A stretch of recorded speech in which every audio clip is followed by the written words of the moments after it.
So now we get to the love triangle, or rectangle. In the year 2000, P. Diddy was quite literally everywhere. He was parading all over the MTV New Year's Eve in Times Square and throwing lavish barbecue and party weekends at his home in the Hamptons. And most of them, they was wearing all white. It was like a JoJo Siwa yacht video or something. So in their little friend group, pictured here, Allyah and Diddy were the biggest stars. It was one of those barbecue and party events in the Hamptons where Allyah was allegedly introduced to her future fiance, Damon Dash, by her then alleged best friend, Natane Adcock. Now this Natane Adcock is a former model / rich kid from the Upper West Side of Manhattan, and then she turned into an actress. But now she's pretty much best known for starring in Advil commercials. Anyway, just 2 weeks before the fateful plane crash that Allyah would ultimately be in, Allyah was seen spending time at the summer house owned by Damon Dash and Jay-Z in the East Hamptons. At the time of her death, Allyah was engaged to the CEO of Rockefeller Records, who happened to be Damon Dash. Damon Dash was rumored to be having an affair at the time, and there were photos and pictures of Jay-Z with Allyah, with his hand around her waist, and it seems pretty obvious just from the photos from back in 2000, 2001 that the rumors of Jay-Z and Allyah dating, I don't know to what capacity, were likely perhaps somewhat true.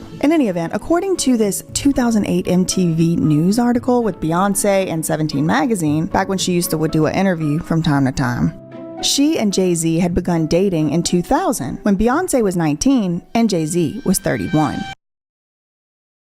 This is Beyonce on the red carpet with one of the hottest female artists out here. So who's next? Y'all don't see the lineup? Jay-Z is setting Diddy up. Why is everyone having such a hard time? Miss Allyah, how you doing, girl? It's so good to see you. You too. She's just looking fabulous. He lined up Dame Dash, stole his life identity, and took his love. I never thought about what it would feel like to lose my girl. Lined up R. Kelly. He wants to be the one. She was our age, and it's scary because that could have been any one of us. That's why they do it, to make you an example, to remind you what they're willing to do to keep things the way they want them. It's intimidation. I want you to think about this. Allegedly, Sean Carter is responsible for enacting Hype Williams to put Allyah on a faulty plane to move her out the way as punishment for rejecting him, and so he could level up Beyonce, who was struggling. Let's just say allegedly that happened. Think about that. You got a Diddy victim, you got a Jay-Z victim, and you got a superstar gone. They know what happened, and yet they had to sit there and have that conversation like they didn't know who did it. And she was an angel, and I know that now she's with God. Is Allyah your real name? Allyah is my real name. It's Muslim Arabic name. It means the highest, most exalted one, the best.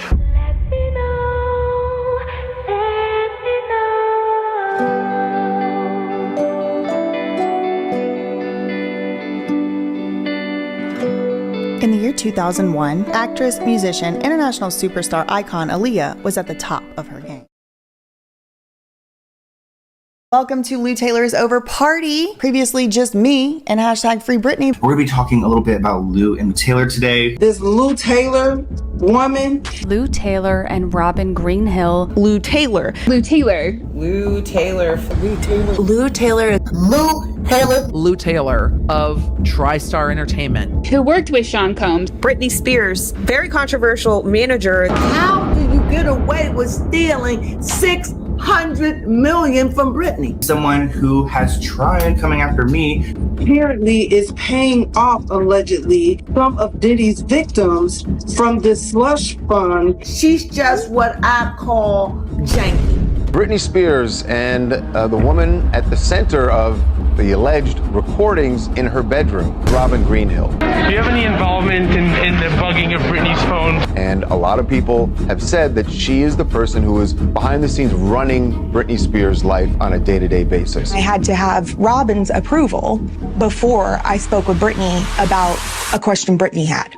Lou Taylor modeled all of this after what Sean Combs did. And they don't want me to throw the parties no more. It's gonna be a special night. What I've done in the past and what I'm going to do in the future, I've just begun. That's a scary thing. So, Lou, you made a deal with the devil, huh, honey? Problem. My personal hashtag moment this year is hashtag say no. Diddy works with Lou Taylor. Please do not send any hate or honestly comments of any kind to anyone mentioned in this video on behalf of me or yourself. The purpose of this video is to give my commentary and opinion on matters of public concern. Thank you. TriStar Sports and Entertainment Group, the celebrity management firm that previously came under fire for its alleged involvement in Britney Spears' conservatorship battle, has a connection to Sean P. Diddy Puff Daddy Combs. And the media is finally giving TriStar the true attention it has deserved for decades. The company's founder, president, and CEO is none other than Britney's former business manager and mastermind behind her conservatorship, Louise Mary Sawyer Taylor, who Britney and her lawyer accuse of playing a key role in the conservatorship's implementation. Well, Lou, through her company TriStar, also managed Sean P. Diddy Puff Daddy Combs, and this relationship goes back a long time, all the way back to the early 1990s, in fact. Now, it's unclear whether or not Sean P. Diddy Puff Daddy Combs is still being represented by TriStar, but they definitely were in a business relationship as recently as 2022, but we'll get to that in a moment. Now, Britney Spears herself called out TriStar and Lou, and specifically criticized services director and accountant Robin Greenhill, who was recently mentioned in a civil lawsuit which was filed against Diddy by producer Lil Rod Jones. Now, we've talked about this ad nauseum on this channel, more than 24 hours worth of content, in fact, between this channel and my other one, so I'm not getting into all the details of the Lil Rod lawsuit. But I just wanted to bring to your attention and remind you that it was mentioned, this TriStar Sports and Entertainment connection was mentioned in that lawsuit by way of Robin Greenhill. Now, welcome to Lou Taylor's Over Party. Previously just me and hashtag Free Britney, but I guess now we got 4 articles coming out in the Daily Mail, the Daily Mirror, the UK Beast, the Blast, the Mail, the usual suspects. Now, interestingly, I'm waiting for the TMZ. I'm waiting for the TMZ Lou Taylor. Has there been one? I need to go look. Now, all the way back in 2021, the New York Times was reporting that Robin Greenhill was in control of Britney's credit cards, medications, and they did write a little bit of an expose on Lou Taylor, and I think really was on the whole conservatorship. It's really a fantastic article. They left out a lot of important stuff in my opinion. But hey, look, I mean, they're the New York Times. They can do what they want. So among other things in this article, it is mentioned that TriStar, Lou Taylor's company, had allegedly used Britney's own money to hire a security team to surveil her during the conservatorship. So Britney was paying for her own handlers to keep her locked down in rehab and stuff. Now, this is interesting to me too, just in retrospect, looking back, because Diddy also offered up his own personal private security team to make sure he wasn't going to break his parole in the federal criminal case. They were like, Your Honor, he's not going to leave. There's a security team that's going to make sure he doesn't leave, and no one comes in that's not on the list. Who hires the security team? I have no insider information, but there was some other stuff that was alleged in this New York Times article from 2021. This is where the New York Times alleged and showed evidence from whistleblowers and different tapes that they had access to. TriStar under Lou Taylor was accused of exerting control over Britney's finances without her consent, and she also generated millions in fees. There was invasive surveillance and monitoring, which also was allegedly orchestrated by Lou Taylor, and Robin Greenhill was alleged to have actually worked one-on-one, hand-in-hand with Jamie Spears to set up this iCloud mirroring app on Britney's phone. So every message that went in came out, every picture, I mean, the whole entire iCloud, you would have access to it just by virtue of this app they installed. And it was alleged that Robin Greenhill, who's Diddy's accountant, had facilitated that specifically, like worked one-on-one, hand-in-hand with Jamie to do that. Again, I don't know if that happened or not. I wasn't there, but I'm just telling y'all what has been alleged in these articles. Also, there was allegations in the articles that Lou paid herself in commissions and fees that were not approved by anyone, and that was due to, like I had reported a year earlier, the conflicts of interest that she had. Lou was everything, okay, in Britney's conservatorship. She tried to be the conservator, according to court docs. She tried to be the conservator, and then she realized there was too many hats. There still was too many, but she pulled out from that. Then she was the accountant, right? Just like the general keeping track of the books, like every single thing finance. She was receiving any lawsuits that came in. Also, she put some of Britney's money in her own investment firm, over which she owned, founded, and worked at. And this went on for almost, 5-6 years, all of this stuff. And guess who was responsible for reporting it all? We've talked about this ad nauseum, but guess who was responsible for reporting it all to the court to make sure it all was on the up and up as a check and a balance? It was Lou. All of it was Lou. The buck stopped with Lou, and I've been shouting it from the mountaintops since 4 years ago. I'll spare you the story about how Lou hired the law firm I was working at, which resulted in my life changing drastically. A party on the other side of this conservatorship reached out in some sinister ways to try to silence some of my activism. We'll put a little thumbnail here. Anyway, okay, so back to what I was saying. So in addition to that New York Times article, it was also previously reported by the Los Angeles Times that Britney's legal team was investigating an alleged $18 million that TriStar obtained from her estate over the span of this unlawful, unjust, and unconstitutional conservatorship, which was terminated by a corrupt judge in November 2021 after 13 years. And no proof. Then, last year, in Britney's 2023 memoir, she herself called out Robin Greenhill again, this time referring to Robin as Lou Taylor's weird-ass lackey, and accused Lou and Robin, along with her own father, Jamie Spears, of bullying her. She would later go on to post on Instagram and then delete it that she believed Lou and Robin were, quote, trying to kill her.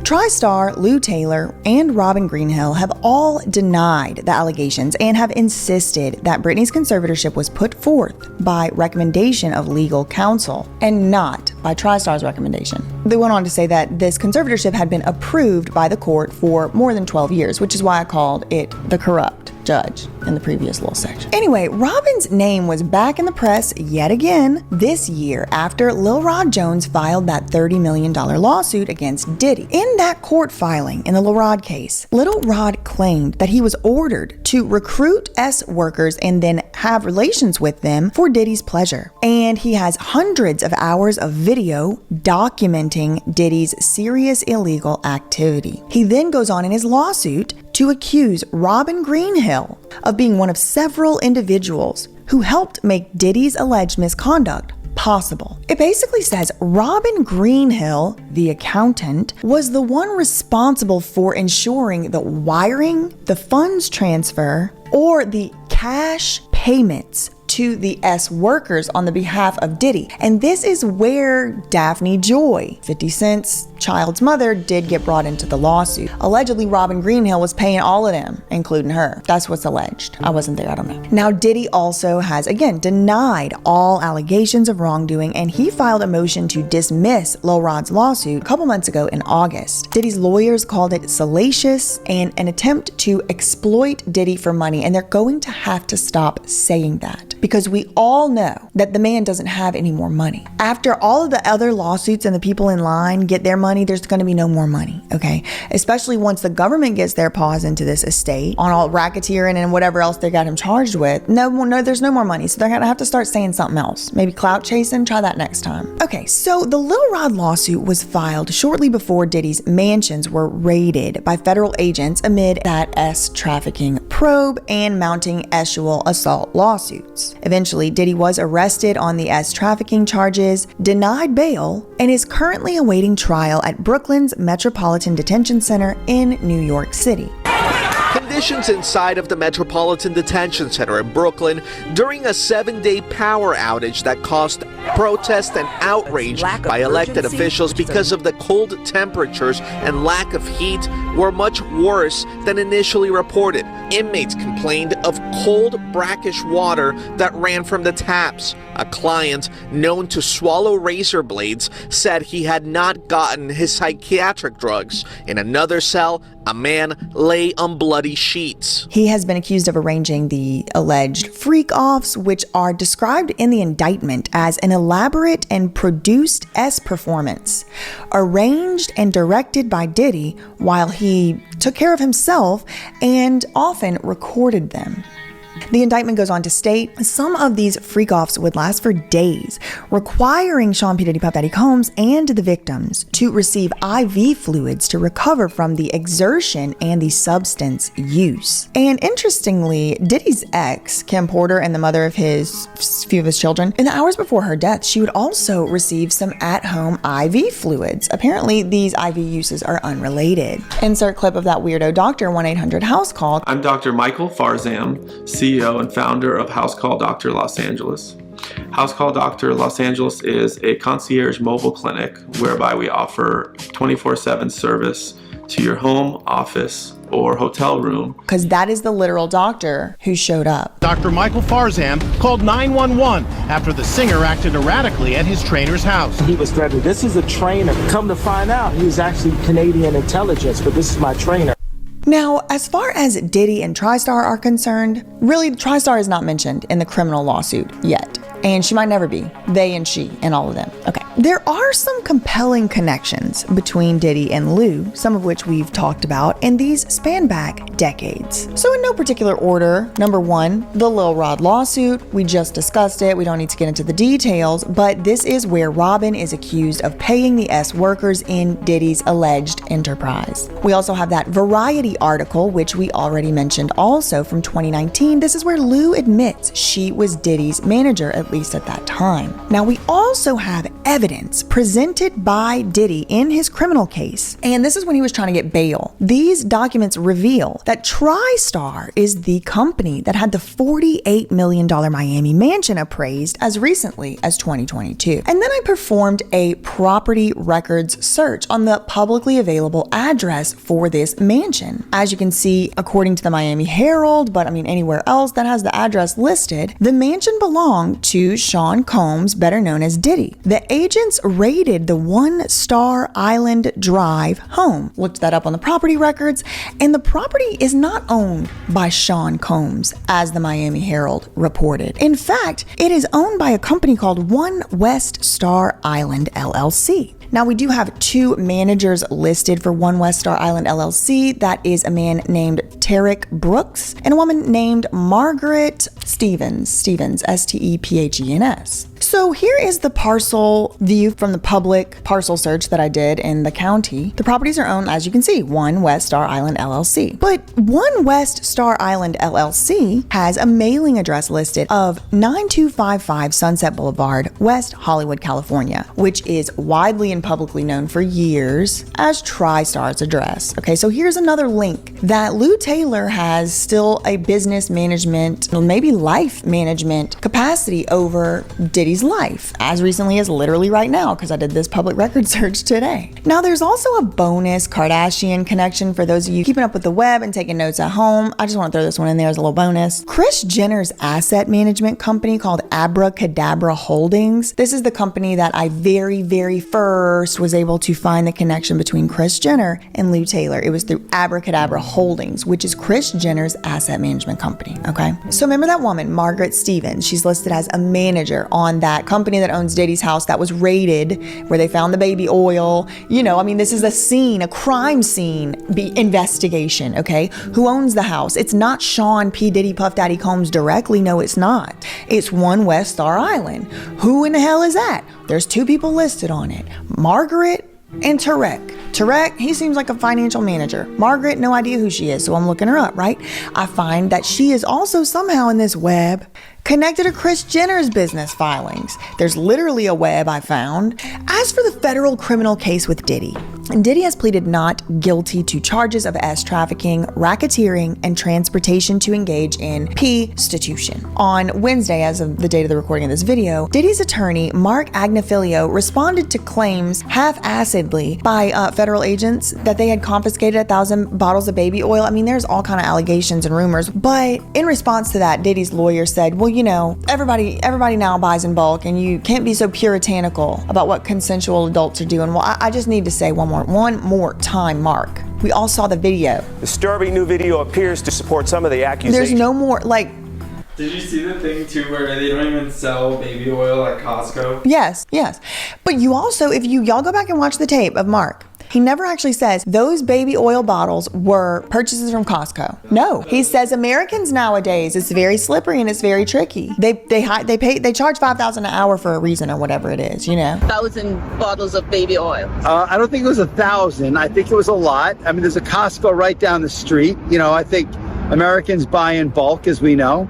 Did he say P. Diddy went to the Costco down the street and bought a bulk? No, he didn't. His job as a lawyer is to create a reasonable doubt. So as a jury, if you hear something like that, it creates a doubt, right? Oh, there's a Costco. Okay, so then the next question that needs to be asked by the prosecution is, did Diddy buy the bottles of baby oil from the Costco? Are those actually full of oil at all, baby oil at all? Does Costco sell baby oil? Come to find out, Costco said, hell no. Never did we once. Never have I ever put a finger down or whatever. So yeah, no. Yeah, and then he goes on again. Look at this quote. Another one that is very slippery. You know, this is consensual adults doing what consensual adults do. You know, we can't get so puritanical in this country to think that somehow sex is a bad thing, because if it was, there'd be no more people. Who are the, hold up, this is why I say who is we? We can't get so puritanical in this country to think that somehow sex is a bad thing. Who said sex was a bad thing, Mark? What I saw was Diddy running down a hall, not even dressed, with a towel like a puma, like a predator, chasing prey. That didn't look consensual to me, and you're gonna need to stop doing this. I already told you that one time, you're gonna lose this case. I need to stop giving you advice because I kind of want you to lose the case. Did he say this was a consensual activity Cassie engaged in? These were consensual adults doing what consensual adults do? No, that's not true. It's just full of just fluffery. He's not saying anything about Diddy and what he did or didn't do. Anyway, at the time that interview had occurred, he was visiting Diddy at Brooklyn's Metropolitan Detention Center, where Diddy is incarcerated pending trial, and that just leads me to believe that he called the news and said, hey, I'm gonna go be sitting with Diddy for a little while, so if you wanna catch me on my way out, we could do an interview. I think that's what happened. I'm glad Lou Taylor is getting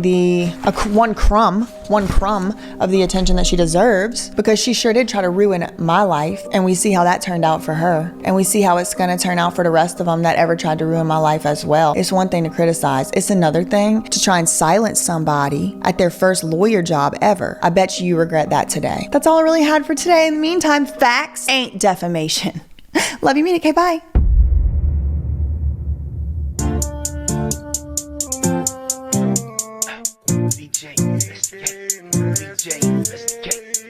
DJ investigate, she gonna find the truth, she gonna crack the case, yeah. It's not a lie when it's paperwork, she will expose the truth. Daily updates for you.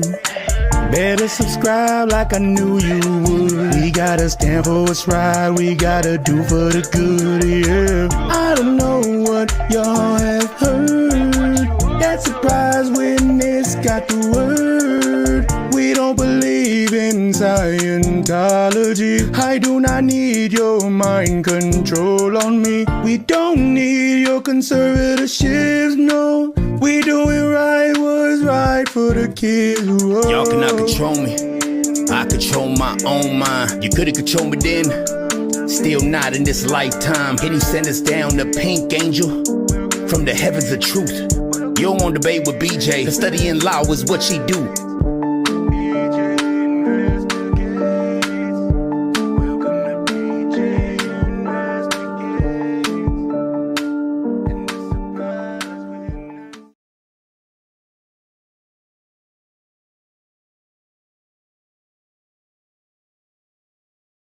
Diddy's troubles have led many celebrities to avoid being linked to him. As the charges against him continue to heat up, celebrities such as Usher and Pink have reportedly nuked their X accounts. It was reported that Pink, currently in Australia, appeared on a famous Australian show known as The Carrie and Tommy Show. While on the show, Pink said that she had received several threats and experienced hatred on X. She admitted that initially, she had beautiful experiences on the social media platform. But recently, the platform has turned into a cesspool of unhappy people, and it is not suitable for anyone's mental health. Pink said, "I've had so many beautiful experiences on Twitter and made so many wonderful connections that I would never have had otherwise. But that's not what Twitter is anymore. Now it's just a cesspool of unhappy people that go on there to dump. It's just not good for your mental health." Usher Raymond deleted close to 7,000 photos from his Twitter account. This caused people to start talking, and word on the street was that he might have been involved in those Diddy parties. He later responded on the platform saying that his account had been hacked. As usual, people did not believe a word he said. Everyone knows that Usher and Diddy go way back. It is because of this that people have been trying to link Usher to Diddy's case. Meek Mill is another celebrity who found his name being linked to Diddy's case. Meek also took to Twitter, where he wrote a post on September 24th saying, "I want to hire an investigative team, $100,000 cash, to find out every specific detail involving Meek Mill name to Diddy case. I also want them to look at who is powering the media involving Meek, anything to do with Buddy. Something not right. Everyone is running away from Diddy, but recently there were photos making the rounds on Instagram that left everybody talking. As Diddy faces a tough time in police cells, his son Christian was spotted having fun with his girlfriend. Christian showed love to his girlfriend, Raven Tracy, at her event. Tracy shared several photos on her Instagram stories and captioned one of the photos, "Y'all know I love my man. I love my man. I love my man." In the wild comments section, one user said, "Let this man live his life. What his daddy chose to do had nothing to do with him." According to some internet users, Christian Combs might have decided he no longer wants anything to do with his father. People have been talking, and they think that since Diddy allowed his sons to be mistreated during the events of March 25th, when his house was being raided, Christian might be mad at him. In addition, people are now linking Christian's song, "Pick a Side," to Diddy's arrest. In the song, Christian says that the Homeland Security agents missed when they raided their crib. According to some, Christian might have tried to throw his father under the bus. Over the years, there have been many accusations against Puff. These accusations range from murder to sex trafficking. Yet, the rap legend has managed to build an empire of his own. The question is, how has Puffy remained free despite the mountain of evidence against him? And what has changed now? The cops were in his pocket. Over the years, Diddy has had the cops in his pocket. Robert Erlanger, an attorney in New York, said that there was a time when the NYPD had Diddy's picture hung in the police station. This was during an interview with Fox News, where footage was shown of how Puff used to work with corrupt cops. Why don't you like Drake? I don't like anything about Drake. Mom, I don't like his voice. I don't like what he talks about. I don't. Jeez, I be trying to tell his face. I don't like the way he walks. Like nothing. I don't like his haircut. I might just let me shut up. They got this new breed of rapper that's paying DJs to play their shit. Right. And, you know what I'm saying? They sucking the record label executives' dicks, and it's like there's too much of that going on. Y'all was friends. He was your little bro at one point. Y'all was. I'm just. As far as I seen from the outside looking in, I need a massage somewhere on my neck. So yeah, did the Hoover concert together. Me and the rest of the world thought y'all were back cool. It's high time we talk about how the late great DMX tried to tell everyone about Drake being a culture vulture and a puppet for his label owners. So Kendrick Lamar reportedly took inspiration for a few bars on his Drake diss track Euphoria from this viral DMX interview on The Breakfast Club, where he went off on Drake and made it clear that he didn't respect anything about him. But see, DMX didn't just warn us about Drake, he actually tried to sound the alarm about all these powerful industry figures